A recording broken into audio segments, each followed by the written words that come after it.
What I'm about to share with you could change your entire outlook. It could change your outcomes. It could change your reality. It could change your mindset. It could change everything for you. And it's just one little shift. That's it, just one little shift. And I can't wait to share it with you. I'm going to explain this by giving a client example from one of my favorite clients.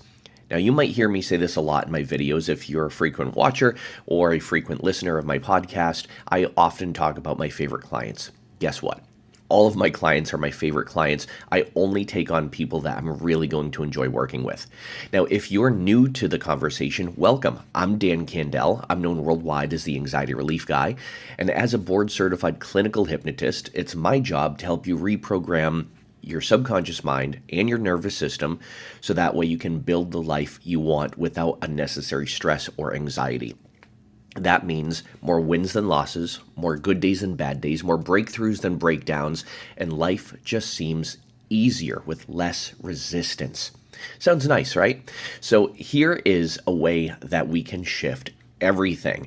And it's something that I don't often talk to all my clients about unless it presents itself. So I'm really happy to share it with you. Oh, and by the way, if you aren't new to the conversation, welcome back. Great to have you back. So there's a client that I've been working with recently, and he's struggling with Parkinson's. And I've been working with quite a few people who have been struggling with different illnesses and ailments. And sometimes when people get certain diagnoses, they perceive it as a death sentence, and then their life stops. And this client said something very profound. He said, Dan, I don't know if you've been watching the news recently.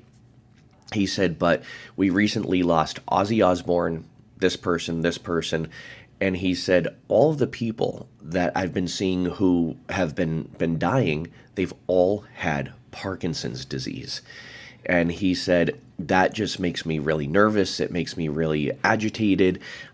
He said, it makes me depressed to see all of these people who are dying with Parkinson's disease. And I'm like, wow, I'm like that's really deep.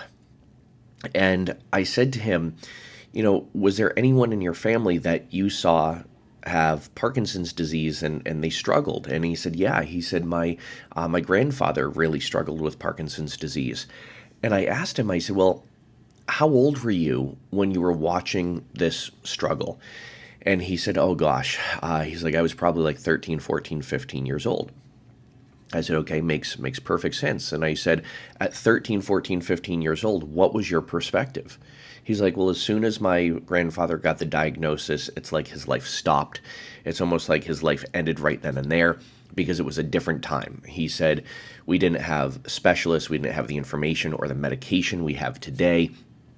We didn't have the knowledge and the insight that we have today. And he said, I just saw my grandfather decline after he got that diagnosis of Parkinson's. And he said, I always feared that would happen to me, and now it's happening. And I said, okay, well, let's change your reality a little bit. So one of the things that I did in the session is as an adult, I brought the adult version of him back to that 13, 14, 15-year-old self, and I had him reinform and re-educate that younger part of him so that way he had a different outlook and a different perspective. And he said, that one thing in and of itself felt so freeing, felt liberating. He said it also felt more positive. I said, exactly. And as you're feeling more positive, what are some of the things you're going to notice, or what are some of the things that are going to change? And he said, I won't wake up every day thinking my life is ending. I said, what if you could wake up every day and say, my life is starting? My life is starting. I'm out of my head. I'm into my life. He said, that would be great.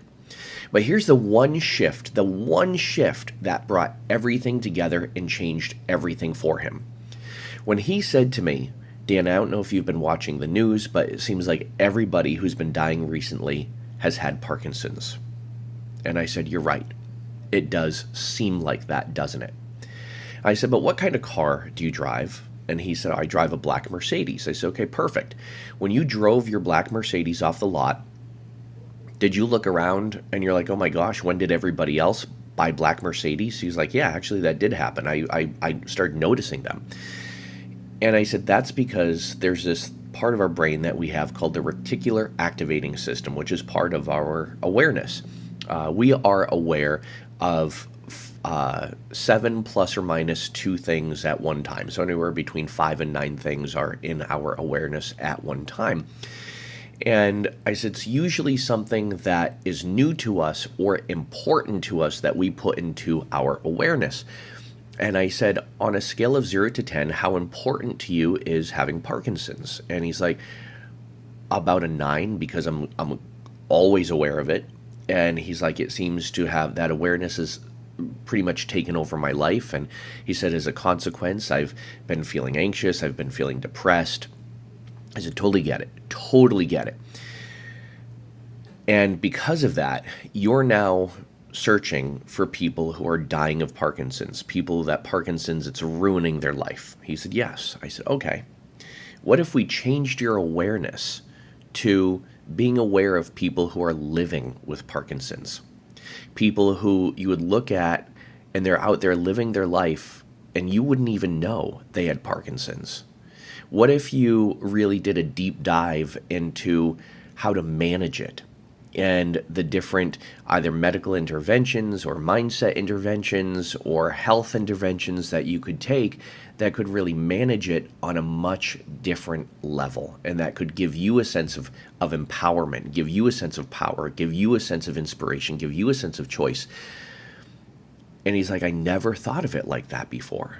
I said, yeah. I said, what happens when you start looking around and you start seeing all these people who have Parkinson's that you didn't even know they had Parkinson's, because it's like low on the scale of importance for them, it's manageable, and they're still living their life. He's like, that would give me hope, and it would give me a better sense of like, I can do this. This isn't a death sentence. I said, exactly. So here's the strategy. Ask yourself what you are putting or allowing into your awareness that's keeping you miserable, that's keeping you upset, that's keeping you in that down in the dumps feeling or in a funk. Become aware of what is in your awareness that is keeping you stuck.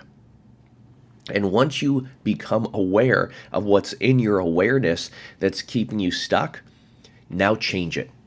And say, what's something better that I can be aware of? I'll give you a perfect example of this. I have been very aware of a lot of people who are therapists, hypnotists, coaches, who are really struggling. Like that's mega been in my awareness right now. And because that's in my awareness and that's what I'm seeing, I'm like, oh my gosh, for a little while that started to stunt my progress and my growth, because I'm like, I'm seeing all these other people struggle. So does it mean that everyone's struggling and I should struggle too? And I'm like, snap out of that. Like, absolutely not. So I started being more aware of the people who are succeeding, what they're doing to succeed. I even over the weekend, I attended a 6-hour live web conference of this massive entrepreneur who is really putting himself out there and is really inspirational, and he broke world records, and that was very inspirational. And I'm like, if he did it, I can do it. Like, I can be doing the same thing. It's just about putting all of that into your awareness and keeping it in your awareness. What can keep it in your awareness? Well, questions. The questions that we ask ourselves either make us or break us. So when you're asking yourself more empowering questions and more insightful questions, you're going to have better things in your awareness. The second thing is how you start your day and how you end your day. If you start your day watching the news and it's all miserable, guess what's going to be more in your awareness? Misery and miserable people and miserable things. Now, that doesn't mean become oblivious of everything that's going on. I think we have to have this kind of dual awareness, but it's putting more of the good stuff in your awareness so that way you can still live your life instead of struggle or get stuck in the struggle. So the third thing is what your thoughts are. What your thoughts are. What and how are you thinking? The context of your thoughts is going to also determine what is in your awareness, and what's in your awareness is going to dictate how you're feeling and what you're doing. So you see, just by changing your awareness and putting something better in your awareness activates the RAS, the reticular activating system, and it helps you feel more congruent with who you want to be instead of who you don't want to be, what you want instead of what you don't want. As I said, one of the problems is most of us are so fixated on what we don't want that everything that is in our awareness is that. It's what we don't want. It's almost like we're putting on crap colored glasses. And we're so aware of what we don't want, all we're seeing is what we don't want. When we put more in our awareness, what we do want to see, how we do want to feel, how we do want to act, how we do want to respond, how we do want to behave, that's where we operate from a more empowering place. So I ask you, my friends, what are some things you can start putting in your awareness to spark inspiration, motivation, purpose, passion, desire? What are some things you can become more aware of that you might not have been seeing before? Let me know in the comments, and let me know how this applies to you and how you plan on applying it to your life.